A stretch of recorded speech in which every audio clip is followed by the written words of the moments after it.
Hi అండి అందరికీ welcome back to our channel. ఈరోజు మన స్టోరీ మనసులో ఒప్పందం, the hearts agreement, episode 3. Jagadish చేతిలో ఉన్న అభిరామ్ సాత్విక అగ్రిమెంట్ మ్యారేజ్ కాగితాలు గాలిలో రెపరెపలాడుతున్నాయి. కౌసల్య గారు జగదీష్ని కొట్టిన దెబ్బకు అతను నిశ్చేష్టుడై నిలబడిపోయాడు. హాల్లో ఉన్న బంధువులంతా ఊపిరి బిగపట్టి చూస్తున్నారు అక్కడ ఏం జరుగుతుందా అని. సాత్విక కాళ్ళు వణుకుతున్నాయి. ఆమె కళ్ళ ముందు చీకటి కమ్ముకుంటున్నట్లు అనిపించింది. అయిపోయింది, అంతా ముగిసిపోయింది. ఇప్పుడు మా బంధం ఏ మలుపు తిరగబోతోందో అని ఆమె ఆలోచిస్తూ ఉంటే కౌసల్య గారు జగదీష్ చేతిలోని ఆ కాగితాలను లాక్కొని అందరి ముందే వాటిని ముక్కలు ముక్కలుగా చింపి అవతల పారేశారు. జగదీష్, నీకు ఆస్తి పిచ్చి పట్టి మనుషుల మధ్య ఉండే బంధాలను హేళన చేస్తున్నావు. ఇవి అగ్రిమెంట్ పేపర్స్ అని నువ్వు అనుకుంటున్నావా? సాత్విక తన తండ్రి ఆపరేషన్ కోసం అభిరామ్ దగ్గర తీసుకున్న అప్పుకు సంబంధించిన ప్రామిసరీ నోట్స్ ఇవి. నా కొడుకు పెళ్లికి ముందే ఆమెకు ఆ సాయం చేశాడు. ఆ రుణాన్ని తీర్చుకోవడానికి ఆమె ఈ ఇంటికి కోడలిగా రాలేదు. నా కొడుకు మీద ఉన్న ప్రేమతో వచ్చింది. ఈ పత్రాలు బయటపెట్టి వాళ్ళ బంధాన్ని తక్కువ చేయాలని చూస్తున్నావా అంటూ గర్జించారు కౌసల్య గారు. జగదీష్ ముఖం వివర్ణమైంది. అతను ఏమీ మాట్లాడలేక అందరి చూపుల మధ్య తలదించుకొని అక్కడి నుంచి నిష్క్రమించాడు. పార్టీ ముగిసింది. బంధువులంతా వెళ్ళిపోయారు. కానీ ఆ ఇంట్లో నిశ్శబ్దం మాత్రం ఇంకా భయంకరంగా ఉంది. అభిరామ్ తన గదిలో అటు ఇటు తిరుగుతున్నాడు. సాత్విక మౌనంగా ఒక మూల కూర్చుని ఉంది. అప్పుడే కౌసల్య గారు వాళ్ళ గదిలోకి వచ్చారు. అభిరామ్ ఆమె వైపు చూసి అమ్మా అది అని ఏదో చెప్పబోయాడు. కౌసల్య గారు చెయ్యెత్తి అభిరామ్ని వారించారు. ఆమె కళ్ళలో నీళ్లు తిరుగుతున్నాయి. అభిరామ్, ఆ కాగితాల్లో ఏముందో నాకు తెలుసు. జగదీష్కి చెప్పింది అబద్ధం, కానీ నిజమేంటో నాకు తెలుసు. మీరిద్దరూ సంతకం చేసిన ఆ 10 పేజీల అగ్రిమెంట్ నేనెప్పుడో చూశాను. మీకు పెళ్ళైన వారం రోజులకే ఆ అగ్రిమెంట్ నా చేతికి చిక్కింది. కౌసల్య గారి మాటలు వినగానే సాత్విక ఒక్కసారిగా కౌసల్య గారి పాదాల మీద పడిపోయింది. క్షమించండి అత్తయ్య గారు, నాన్న ప్రాణం కాపాడుకోవడం కోసం ఇంతకి తెగించాను. అంతేకాని మిమ్మల్ని మోసం చేయాలన్నది మా ఉద్దేశం కాదు అంటూ ఏడవసాగింది. కౌసల్య గారు ఆమెను లేపి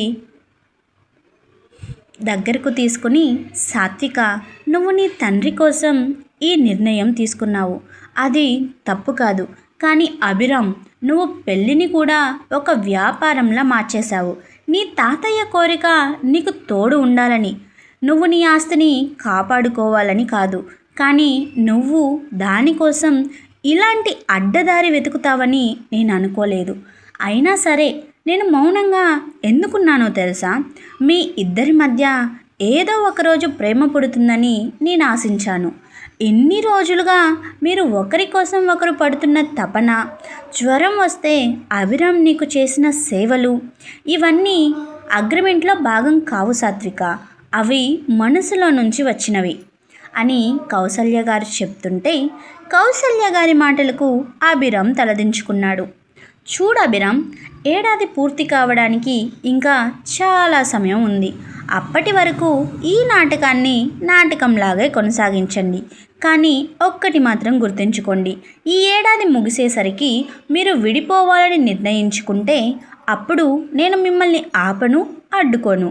కానీ అప్పటి వరకు ఈ ఇంటి గౌరవాన్ని కాపాడండి అని చెప్పి కౌసల్య గారు అక్కడి నుంచి వెళ్ళిపోయారు. ఆ రాత్రి గదిలో వాతావరణం మారిపోయింది. ఇంతకాలం దాచిన రహస్యం బయటపడడంతో ఇద్దరి మధ్య ఉన్న అడ్డుగోడ కూలిపోయినట్లు అనిపించింది. సాత్విక అని పిలిచాడు అభిరామ్. సాత్విక కిటికీ దగ్గర నిలబడి బయట ఉన్న చీకటిని చూస్తోంది. ఆమె కళ్ళలో ఇంకా కన్నీళ్ళు ఉన్నాయి. చెప్పండి అభిరామ్ గారు అంది సాత్విక. శ్రావ్య గురించి నీకు చెప్పినప్పుడు నువ్వు నన్ను ద్వేషించావు కదా? అందరూ స్వార్థపరులే అని నేను అన్న మాట నీకు గుర్తుంది కదా. కానీ ఇవాళ జగదీష్ ఆఫర్ ఇచ్చినప్పుడు నువ్వు దాన్ని తిరస్కరించావు. ఎందుకు? నీకు ఆ ₹1,00,00,000 వస్తే నీ అప్పు తీరిపోయేది.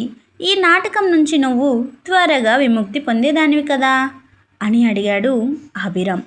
సాత్విక అతని వైపు తిరిగి, అభిరామ్ గారు, మనుషులందరికీ అవసరాలు ఉంటాయి. కానీ ఆ అవసరాల కోసం ఆశ్రయం ఇచ్చిన ఇంటికి ద్రోహం చేసే గుణం అందరికీ ఉండదు. మీరు నాకు సాయం చేసింది మీ ఆస్తి కోసమే కావచ్చు. కానీ ఆ సాయం నా తండ్రికి ప్రాణభిక్ష పెట్టింది. ఆ కృతజ్ఞత నాలో ఎప్పటికీ ఉంటుంది. అయినా మీరన్నట్లు నేను మిమ్మల్ని ద్వేషించడం లేదు. మిమ్మల్ని చూస్తుంటే నాకు జాలి వేస్తోంది అంది సాత్విక. జాలా? నా మీదనా? అభిరామ్ ఆశ్చర్యపోయాడు. అవును, మీ దగ్గర కోట్లాది రూపాయల ఆస్తి ఉన్నా ఒక మనిషిని నమ్మలేని పేదరికంలో మీరు ఉన్నారు. ప్రేమను వ్యాపారం అనుకునేంత చీకట్లో మీరున్నారు. అందుకే మీ మీద నాకు జాలి అని చెప్పి ఆమె అటువైపు తిరిగి పడుకుంది. ఆ మాట అభిరామ్ మనసును లోతుగా తాకింది. అవును, తను నిజంగానే నమ్మకంలో పేదవాడు. ఆ రాత్రంతా అతను నిద్రపోలేదు. సాత్విక చెప్పిన మాటలు అతని మెదడులో ప్రతిధ్వనిస్తూనే ఉన్నాయి. మరుసటి రోజు నుంచి వారి ప్రవర్తనలో మార్పు వచ్చింది. అది అగ్రిమెంట్లో భాగం కాదు. సహజంగానే ఒకరి మీద ఒకరికి కొంచెం శ్రద్ధ పెరిగింది. అభిరామ్ ఆఫీస్లో ఉన్నప్పుడు కూడా సాత్వికకు ఫోన్ చేసి, భోజనం చేశావా, హాస్పిటల్ నుంచి డాక్టర్ ఏమైనా కాల్ చేశారా అని అడగడం మొదలుపెట్టాడు. సాత్విక కూడా అభిరామ్కి ఇష్టమైన వంటలు స్వయంగా చేసి వడ్డించడం ప్రారంభించింది. ఒకరోజు సాత్విక తండ్రి రాఘవరావు గారు ఇంటికి వచ్చారు. ఆయన పూర్తి ఆరోగ్యంతో ఉన్నారు. అభిరామ్ని చూసి ఆయన కళ్ళు ఆనందంతో మెరిశాయి. అభిరామ్, నాయనా, నా కూతురి జీవితంలోకి నువ్వు రావడం నా అదృష్టం. ఇన్నాళ్ళు ఈ పిల్ల నా కోసం తన సంతోషాలన్నీ త్యాగం చేసింది. ఇప్పుడు తను ఇంత పెద్ద ఇంట్లో ఇంత మంచి భర్తతో ఉండడం చూస్తుంటే నా ప్రాణం హాయిగా ఉంది అన్నారు. రాఘవరావు గారు వెళ్ళేటప్పుడు అభిరామ్ చేతిలో ఒక చిన్న పార్సిల్ పెట్టారు. ఇది మా అమ్మ సాత్విక వాళ్ళ నానమ్మ చనిపోయే ముందు నాకు ఇచ్చింది. ఇది మా వంశ పారంపర్యంగా వచ్చే ఉంగరం. దీన్ని నా అల్లుడికి ఇవ్వాలని నా చిరు కోరిక. తీసుకో బాబు అని అభిరామ్ చేతిలో పెట్టాడు రాఘవరావు గారు. అభిరామ్ చేతులు వణికాయి. ఆ ఉంగరం కేవలం బంగారం కాదు, అది ఒక తండ్రి నమ్మకం. సాత్విక కళ్ళల్లో భయం కనిపించింది. వద్దు నాన్న, ఆయన దగ్గర ఇలాంటివి చాలా ఉన్నాయి అని ఆపబోయింది. కానీ అభిరామ్ ఆ ఉంగరాన్ని అందుకున్నాడు. తప్పకుండా మావయ్య గారు, దీన్ని నేను చాలా జాగ్రత్తగా చూసుకుంటాను అన్నాడు అభిరామ్. సాత్వికకు ఆశ్చర్యం వేసింది. అభిరామ్ ఎంత మారిపోతున్నాడు అని. ఆ సాయంత్రం ఇద్దరు గార్డెన్లో కూర్చున్నారు. ఎందుకు ఆ ఉంగరం తీసుకున్నారు అభిరామ్ గారు? ఏడాది తర్వాత మనం విడిపోయాక ఆ తండ్రికి ఏం సమాధానం చెబుతారు అని అడిగింది సాత్విక. అభిరామ్ ఆ ఉంగరాన్ని వేలికి తిప్పుకుంటూ, నాకు తెలియదు సాత్విక, కానీ ఆ సమయంలో ఆయన మనసును గాయపరచడం నాకు ఇష్టం లేదు. అయినా మనం విడిపోవాలని అగ్రిమెంట్లో ఉంది, కానీ మనం ఒకరిని ఒకరు ద్వేషించుకోవాలని లేదు కదా అన్నాడు అభిరామ్ ఎటో చూస్తూ. సాత్విక మౌనంగా ఉండిపోయింది. అప్పుడే అభిరామ్ ఫోన్ రింగ్ అయింది. స్క్రీన్ మీద ఒక పేరు కనిపించింది, శ్రావ్య. ఆ పేరు చూడగానే అభిరామ్ ముఖం ఒక్కసారిగా గంభీరంగా మారిపోయింది. సాత్వికకు ఆ పేరు చూడగానే గుండెలో చిన్నపాటి భయం మొదలైంది. అభిరామ్ ఫోన్ అటెండ్ చేశాడు. హలో శ్రావ్య, ఎందుకు ఫోన్ చేశావు? ఏం, ఇండియాకి వచ్చావా? నన్ను కలవాలా? కుదరదు శ్రావ్య, నేనిప్పుడు బిజీగా ఉన్నాను. పెళ్ళయింది? అవును, నాకు పెళ్ళయింది. మళ్ళీ ఫోన్ చేయకు అని కట్ చేశాడు. శ్రావ్యతో మాట్లాడుతున్నప్పుడు అతని గొంతులో వణుకు సాత్వికకు స్పష్టంగా తెలిసింది. ఇంకా అతను శ్రావ్యను మర్చిపోలేదా, లేక ఆమె మీద ఉన్న కోపం ఇంకా తగ్గలేదా అని అనుకుంటూ, మీరు వెళ్ళొచ్చు కదా అంది సాత్విక మెల్లగా. అభిరామ్ కోపంగా చూశాడు. ఎక్కడికి అంటూ. శ్రావ్య దగ్గరకు. తనని కలిస్తే మీ మనసులో ఉన్న భారం తగ్గుతుందేమో. అయినా మీ అమ్మగారు చెప్పినట్లు ఈ ఏడాది ముగియడానికి ఇంకా సమయం ఉంది కదా, ఈలోపు మీరొక నిర్ణయానికి రావచ్చు అని చెప్పి సాత్విక లోపలికి వెళ్ళిపోయింది. సాత్వికకు తన మీద తనకే కోపం వచ్చింది. తనెందుకు అతన్ని వెళ్ళమని చెబుతోంది? అతని మీద తనకు హక్కు లేదు కదా. కానీ ఎందుకో ఆమె మనసులో ఏదో తెలియని బాధ. మరుసటి రోజు అభిరామ్ ఆఫీస్కి వెళ్ళాడు. కానీ సాయంత్రం వరకు ఇంటికి రాలేదు. రాత్రి 10 అవుతోంది. కౌసల్య గారు కంగారు పడుతున్నారు.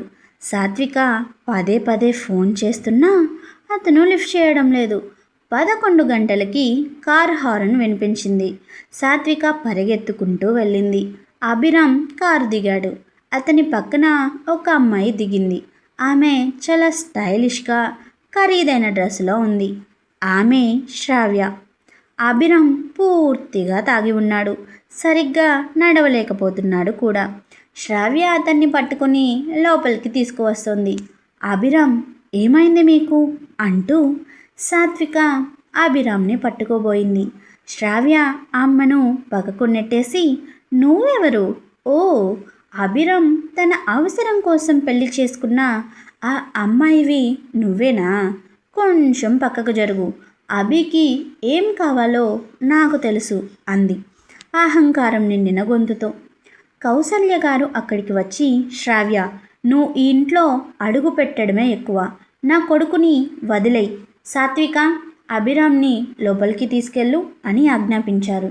శ్రావ్య నవ్వుతూ, అత్తయ్య గారు, అభి నన్ను ఇంకా ప్రేమిస్తున్నాడు. అందుకే ఇవాళ నేను పిలవగానే వచ్చాడు. ఈ పెళ్ళి కేవలం ఆస్తి కోసం చేసుకున్న ఒక నాటకం అని తానే నాకు చెప్పాడు కదా అభి అంది. అభిరామ్ మత్తులో, అవును, అగ్రిమెంట్, అంతా అగ్రిమెంట్ అని కొనిగాడు.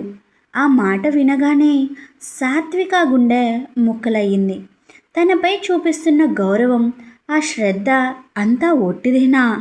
మళ్ళీ శ్రావ్య రాగానే ఆమెకు దాసోహం అయిపోయాడా? సాత్విక కన్నీళ్లు తుడుచుకొని గంభీరంగా శ్రావ్య వైపు చూసింది. శ్రావ్య గారు, ఇది నా ఇల్లు, నా భర్త ఇతను. మీరిక్కడి నుంచి వెళ్తారా, లేక పోలీసులకి ఫోన్ చేయమంటారా? ఆయన తాగిన మత్తులో ఏం మాట్లాడుతున్నారో ఆయనకే తెలీదు. కానీ ఒక భార్యగా నా హక్కేంటో నాకు తెలుసు అంది. శ్రావ్య కోపంగా అక్కడి నుంచి వెళ్ళిపోయింది. సాత్విక అభిరామ్ని అతి కష్టం మీద గదిలోకి తీసుకెళ్ళి మంచం మీద పడుకోబెట్టింది.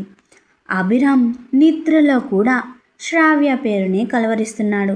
సాత్విక అతని పక్కనే నేల మీద కూర్చొని ఏడుస్తూ ఉండిపోయింది. నేనెందుకు ఇలా ఫీల్ అవుతున్నాను? ఇది కేవలం ఒప్పందం కదా. అతని జీవితంలో ఎవరుంటే నాకేంటి? కానీ ఎందుకు నా గుండె ఇంతగా రగులుతోంది? ఆ రాత్రి సాత్విక ఒక నిర్ణయానికి వచ్చింది. ఈ బంధం నుంచి తను ఎంత త్వరగా విడిపోతే అంత మంచిది అని. లేదంటే తన మనసు గాయపడడం ఖాయమని. కానీ మరుసటి రోజు ఉదయం అభిరామ్ కళ్ళు తెరిచాక ఏం జరగబోతోంది? శ్రావ్య మళ్ళీ వాళ్ళ జీవితాల్లోకి ఎలాంటి తుఫాన్ తీసుకురాబోతుంది? అభిరామ్ నిజంగానే సాత్వికను మోసం చేస్తున్నాడా? Stay tune for next episode. Bye sweeties. నేను మీ Anusha Krishna signing off. Thank you for watching. Keep smiling, keep listening.